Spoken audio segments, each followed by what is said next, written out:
Hola, ¿cómo le va? Qué gusto acompañarles desde nuestro estudio central en Caracas, Venezuela. Información económica y financiera actualizada a esta hora, ya lo saben. Como de costumbre, mostramos números y todo lo que hay detrás. Vamos a comenzar hablando de Argentina. Ayer, paro de trabajadores en la ANSES en rechazo a las cesantías de las últimas semanas en ese organismo, y hoy comienza un paro bancario en rechazo a la reforma jubilatoria y a la oferta paritaria de apenas 9% que hace el sector empresario.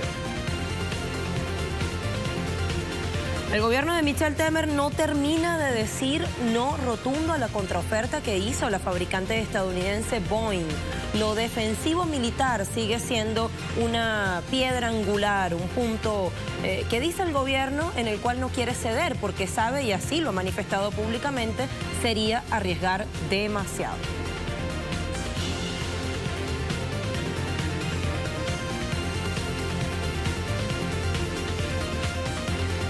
Más allá de fronteras, el secretario de Asuntos Económicos de la Unión Europea, Pierre Moscovici, se reunió con el primer ministro griego Alexis Tsipras en un esfuerzo por distensar la situación económica y para dejar claro, muy claro sí que lo dejó, que el programa de rescate debe terminar en verano próximo, como está contemplado en el cronograma impuesto por la institucionalidad europea.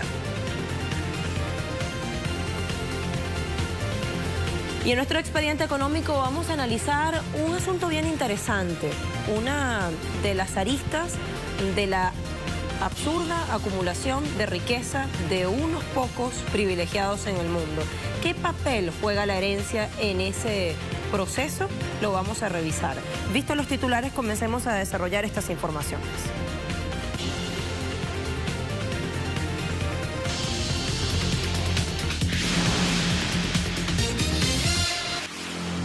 Comenzamos a poner en perspectiva económica nuestra región y empecemos por Argentina. Trabajadores de la Administración Nacional de la Seguridad Social pararon sus actividades y se movilizaron en un intento por frenar la ola de despidos ordenada por el gobierno de Mauricio Macri dentro del referido organismo. Carolina Silvestre estuvo la víspera en esa movilización y los testimonios que presentamos fueron los que recogió. El plan de lucha comenzó el viernes pasado, cuando los trabajadores protestaron ante los despidos que ya suman más de 80. Están buscando destrozar al CES para traer otra vez los bancos, las compañías de seguro, todo lo privado. Eso es Macri, privatizar todo. Pero no se lo vamos a permitir. Todavía en la Argentina los trabajadores estamos organizados, vamos a luchar y vamos a ver quién queda en pie, si Macri o los trabajadores. Los sindicalistas advirtieron que de no recibir respuestas por parte de las autoridades, la semana próxima realizarán una toma pacífica del organismo, entre otras medidas de fuerza.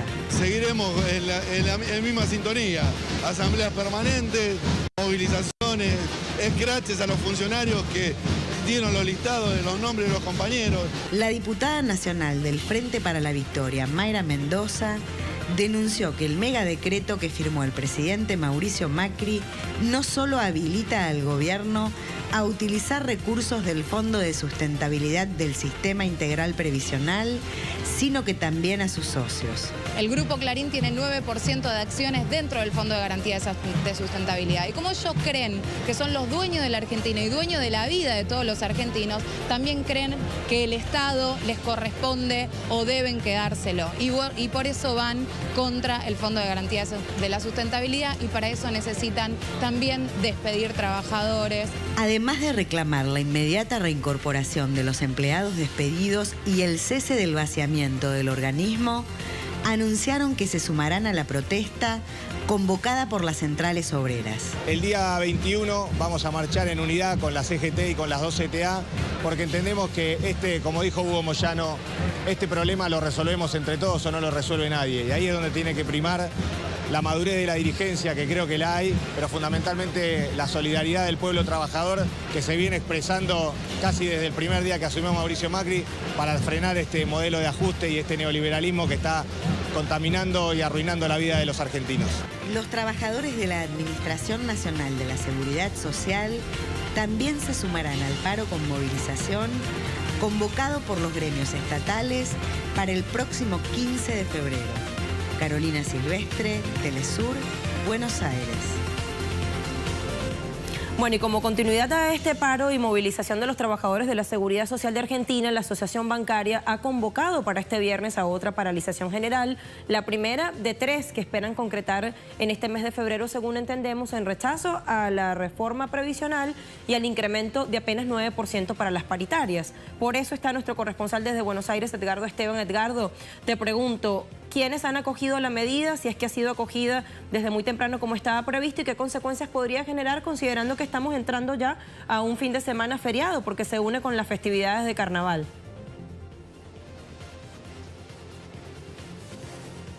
Sí, te saludamos, Lucía, saludamos a toda la audiencia de Telesur y, como bien decías vos, paro general de actividades por parte de los trabajadores de la Asociación Bancaria de todo el país. Una jornada aquí en la capital de Argentina compleja porque está lloviendo, como bien también marcabas, un fin de semana largo que complica que hoy no se pueda ya generar la posibilidad de sacar dinero de los cajeros, y viendo la perspectiva que hasta el día miércoles no va a haber actividad bancaria, realmente es complejo todo lo que tenga que ver justamente con los trámites que se tienen que hacer en la zona del microcentro aquí en la ciudad de Buenos Aires. Lo cierto es que están pidiendo una apertura más generosa de las paritarias a partir de lo que va marcando los indicios de la inflación, que se estima ya que va a ser del 25% más de lo que significa el pronóstico que dio el gobierno a fin del año pasado, que decía que el máximo de inflación que se estimaba era del 15% para este año 2018.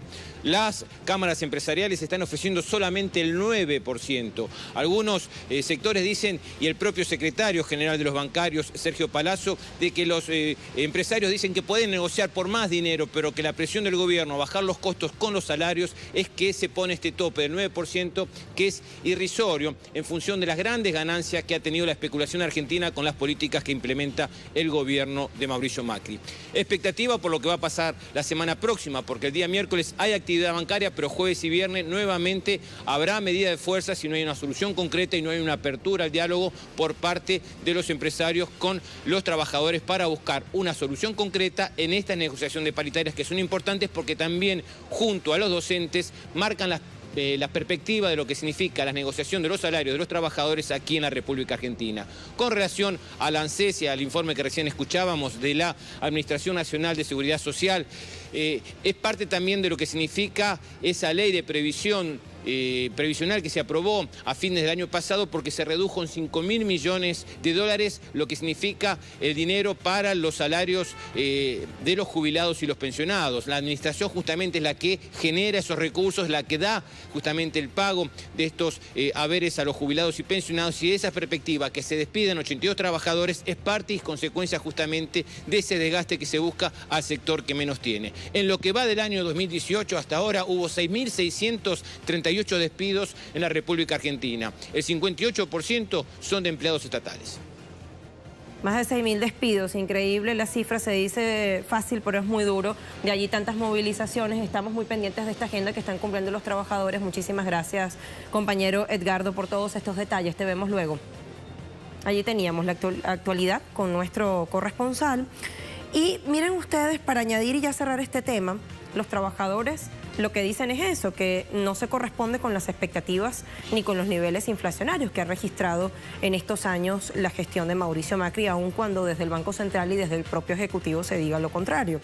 Y lo que dice la gente, esta política le puede servir muy bien a la banca extranjera, pero no es sustentable aquí con el plan económico de este gobierno, que para sostenerlo se endeuda todos los días y en algún momento esto se va a cortar y habrá una gran crisis financiera. Y estamos citando algunas palabras y nos vamos a nuestro portal www.telesurtv.net, miramos la información y más abajo, si lo tiene me avisa producción y así lo reseñamos, más abajo está un tuit justamente de la bancaria, Ciudad Autónoma de Buenos Aires, en el cual se resume el meollo de este asunto. Podemos clicar allí y leerlo rapidito. Lo primero que aparece cuando clicamos la etiqueta, ahí está, si en 2015 ganabas 10.000 pesos, equivalentes a 1.047 dólares, y ahora ganas 17.000, que son igual a 850 dólares, la pregunta, ¿te subieron o bajaron el sueldo? Pensá.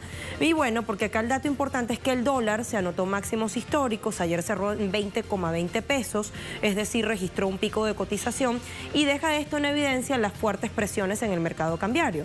Y también explica esto por qué varios inversores han migrado de desde el mercado interno a otros destinos que consideran más rentables.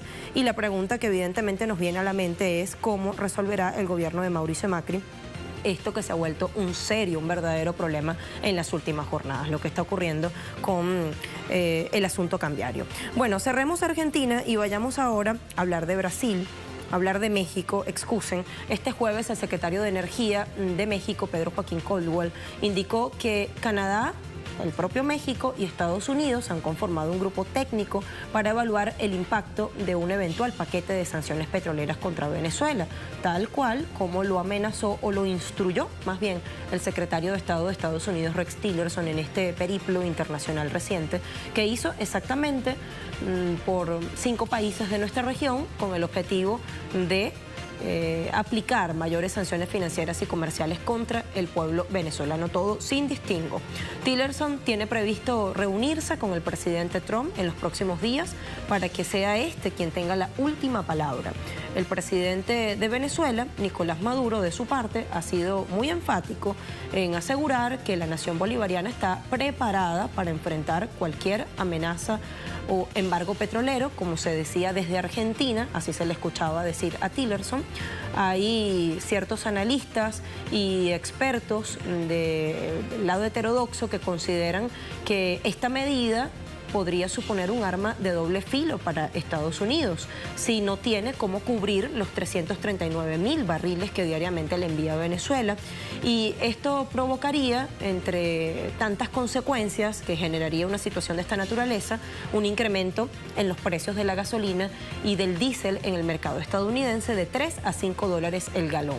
Y llama la atención que para atacar a la nación suramericana, estos 3 países sí se ponen de acuerdo, o sea, sí logran llegar a un consenso a la hora de agredir a países soberanos, pero llevan ya varios meses, exactamente más de 6 rondas de renegociaciones, sin lograr un acuerdo de su propio Tratado de Libre Comercio para América del Norte, TLCAN o NAFTA por su sigla en inglés.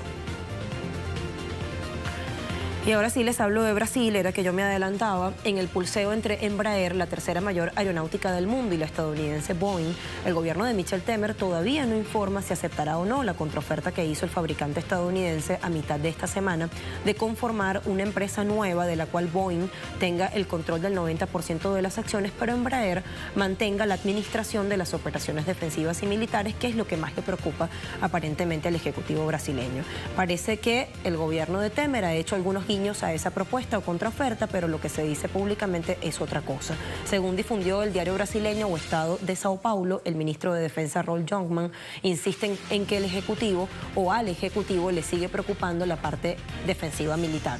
Ha dicho que la posible venta sería pérdida de conocimiento y desarrollo tecnológico en un modelo de subordinación de gobernanza corporativa, el desarrollo de nuevas capacidades militares y tecnológicas quedaría supeditado a las decisiones del Congreso y a la legislación estadounidense. Y allí cerramos las comillas porque es la cita del ministro.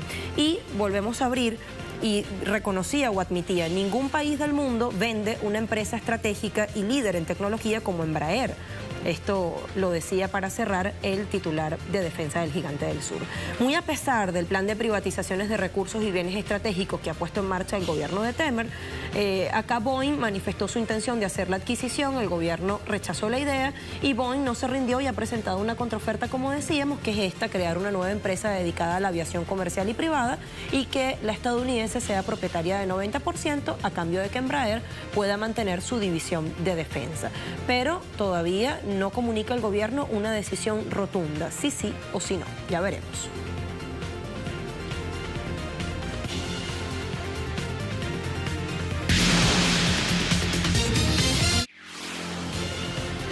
Hablamos de petróleo. La empresa de gas ruso Gazprom prevé abarcar al menos en 13% el mercado de gas chino para 2035, estimaciones que se desprenden de una reciente reunión que se produjo con inversores y la compañía gasífera. Según el informe que resulta de estas reuniones, Gazprom busca ocupar entre 10 y 12% del mercado del gigante asiático para 2025 e incluso se proyecta superar la barrera de los 13 puntos porcentuales de cara a 2035, una vez inicie el suministro de combustible ruso a la República Popular China a través del gasoducto conocido como Fuerza de Siberia, distribución pautada para el 20 de diciembre de 2019. Gazprom y la Corporación Nacional de Petróleo de China, la CNPC, firmaron en mayo de 2014 un acuerdo por 30 años de suministro de gas ruso al país asiático que estipula envíos anuales de 38.000 millones de metros cúbicos de gas a través de la ruta oriental, vía propicia para transportar el combustible ruso a su vecino desde las provincias pertenecientes a Siberia Oriental. Veamos ahora precios petroleros en cierre de semana. De todos modos, más tarde habrá una nueva actualización, pero tenemos el Brent cotizando en $64,54, una subida de 0,58%. En el caso del WTI, el famoso West Texas Intermedio, que sirve de referencia en Nueva York, Estados Unidos, opera en $60,64 por cada tonel, una subida de 0,50%. Y en el caso de la cesta petrolera OPEP, en la página de esta organización intergubernamental, se lee que está en $62,69 por cada barril, una pérdida de $1.60. Así están los precios petroleros. Vemos que siguen por encima de la barrera de los 60 y que van allí enrumbados hacia la de los 70. Mucha expectativa también por el acuerdo OPEP+. ¿Qué vamos a ver a la vuelta? Vamos a hablar de Grecia, el emisario que ha enviado la institucionalidad de Bruselas a conversar con el primer ministro Alexis Tsipras para distensionar, pero también para dejar varios puntos bien en claro. Ya vamos a ver cuáles.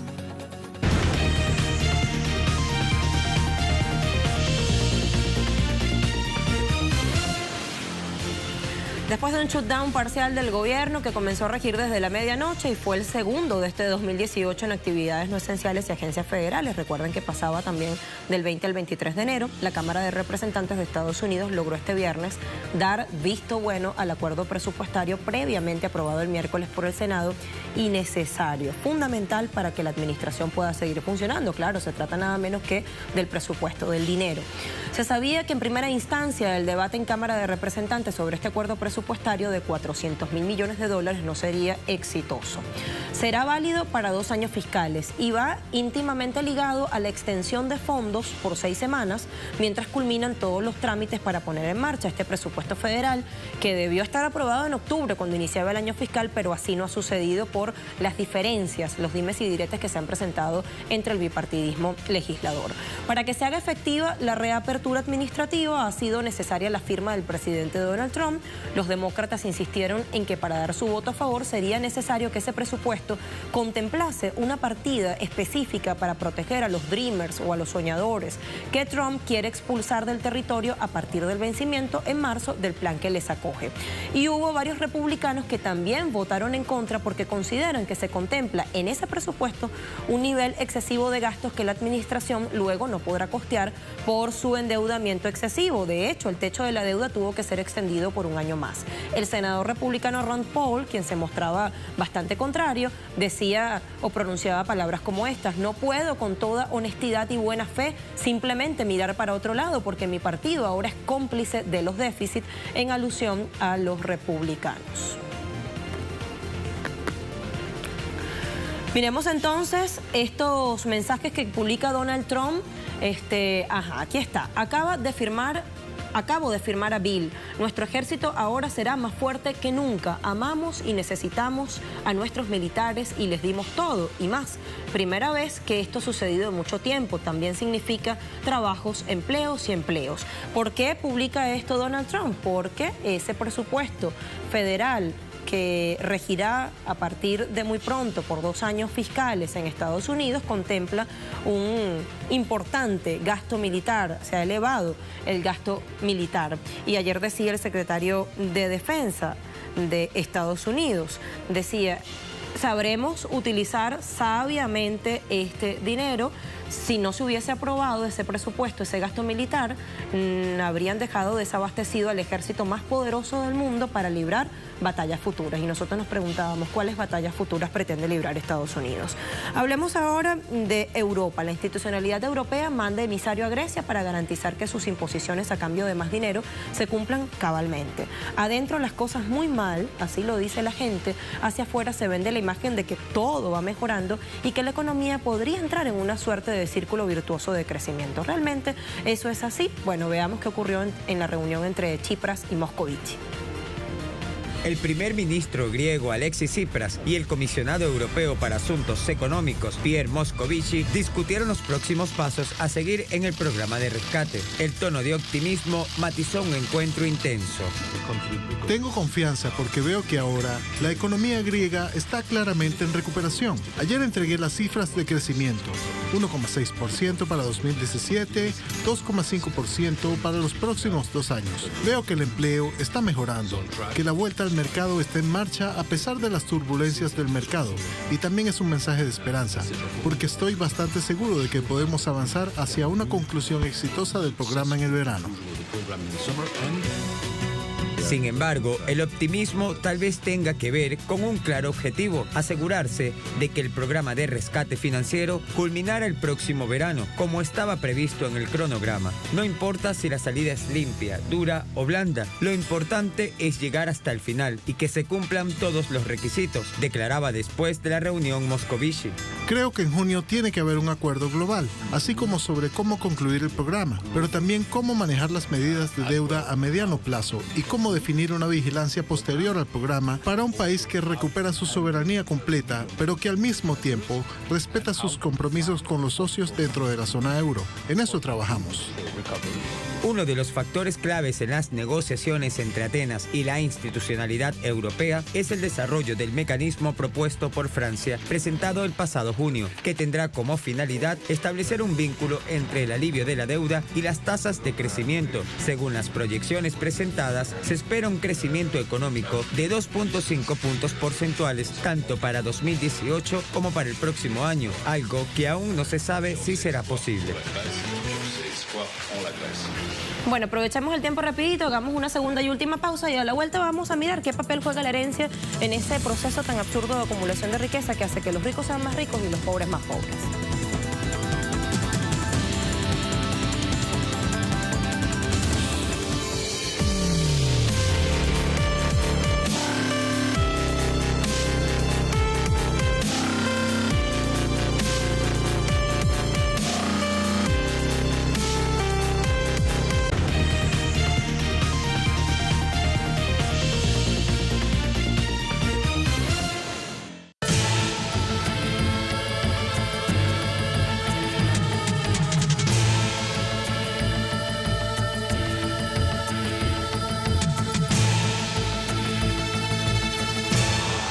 Desde hace unos meses vienen sonando las trompetas de una supuesta recuperación económica, la salida de la crisis y la bajada significativa de las tasas de paro o de desocupación. Sin embargo, el común denominador, es decir, la gente de a pie, mira hacia los lados, hacia la izquierda y hacia la derecha, y lo hace con estupor porque se pregunta, y bueno, ¿y dónde está mi parte del pastel? En ese proceso perverso en el cual los ricos se hacen más ricos y los pobres se vuelven más pobres cada vez. ¿Se vuelven o los vuelven? La herencia cobra especial relevancia en ese proceso. Miramos. Según el informe de Oxfam, Premiar el Trabajo, no la Riqueza, el año pasado se produjo el mayor aumento de la historia en el número de personas cuya fortuna superan los $1.000 millones, con un nuevo millonario cada 2 días. En 12 meses, la riqueza de esta élite ha aumentado en $762 mil millones. El 82% de la riqueza generada durante el último año fue a parar a manos del 1% más rico, mientras que la riqueza del 50% más pobre no aumentó lo más mínimo. Todo indica que por más que se esfuercen, el 28% de los trabajadores informales en América Latina y el Caribe siguen siendo pobres. Pero aún más indignante es que el 16% de las personas que sí tienen la suerte de tener un trabajo formal en la región también siguen siendo pobres. Sus salarios, aprobados por ley, no alcanzan ni para cubrir lo mínimo para vivir. A ellos nadie les ha invitado a la fiesta de la recuperación. Les sigue costando encontrar y mantener un trabajo, pagar las facturas y ver algún dinero ahorrado en sus cuentas bancarias. Datos que hacen ver que el sistema está premiando la riqueza y el poder por encima del esfuerzo y del trabajo. Miren, y la Oxfam también halló que 2/3 de la riqueza de los multimillonarios, en lugar de ser el resultado del trabajo duro y del trabajo productivo, es más bien la resultante de la herencia, el monopolio y el amiguismo. Reveló que se espera que las 500 personas más ricas del mundo entreguen $2.4 billones a sus herederos en las próximas 2 décadas, una cantidad mayor que todo el Producto Interior Bruto de India. El economista francés Thomas Piketty, en su libro El capital en el siglo XXI, advierte que el gran desafío que habrá que enfrentar es cómo desatar el nudo que hoy permite la acumulación privada de la riqueza en manos de unos pocos. Favorecida por el derecho de herencia, esa concentración profundiza la desigualdad en el casino global, en el que el ingreso resultante de la especulación supera el de la producción. Antes el poder y la riqueza, que siempre van de la mano, se concentraban en la nobleza. Los vínculos sanguíneos garantizaban el privilegio de la herencia. Al noble no le gustaba trabajar, era una actividad reservada a la plebe. Al noble le bastaba con disfrutar, pero las cosas han ido modificándose un poco. La ascensión de la burguesía hizo pasar el privilegio de la sangre azul a la posesión de propiedades. El linaje de nobleza fue destronado por la riqueza de la burguesía. Ahora, más importante que ser hijo de príncipe es ser hijo de un banquero o empresario. Aquel tenía cuna de oro, una gruesa cuenta bancaria. Un estudio del Instituto Peterson de Economía Internacional explora los orígenes de los multimillonarios del mundo. Se basa en la lista de Forbes de 1.826 multimillonarios con fortunas superiores a los $1.000 millones cada uno de las últimas 2 décadas. Esto con el fin de determinar si se trataba de ricos de nacimiento o si habían construido por sí mismos sus fortunas. El trabajo indicó que 28% de los ricos de Estados Unidos obtuvo su fortuna de herencias familiares de varias generaciones, mientras que en Europa el promedio subió a 35%. En Francia marcó el 51%, en Alemania el 64% y en Italia el 37%. En Asia, el 17% de los millonarios terminó siendo rico por herencia. Sin embargo, en China la tasa fue apenas del 2% y en Japón del 18%. En América Latina, la cantidad de los multimillonarios que heredaron su riqueza resultó ser del 49%, en Brasil 47%, en Colombia 50% y en México el 38%. En el caso de Argentina, que tiene la mayor proporción de multimillonarios que recibieron la fortuna a través de las arcas familiares, la cifra de súper ricos por herencia ascendió al 80%, solo superado por Dinamarca, Finlandia y Kuwait. Destacando que estos países no llegan a 6 millones de habitantes y poseen un territorio muchas veces menor que Argentina. Y este estudio de la Oxfam determina que estos multimillonarios del mundo se valen de esa riqueza para influir en la toma de decisiones, en las políticas públicas, en los acuerdos de privatización, para hacerse de exenciones de impuestos y también, evidentemente, para crear acuerdos oscuros que les favorezcan. Nos debemos una ampliación de este expediente económico, un tema sin duda muy interesante. Así despedimos. Tenga el mejor fin de semana posible. Sigue en sintonía de Telesur. Chao.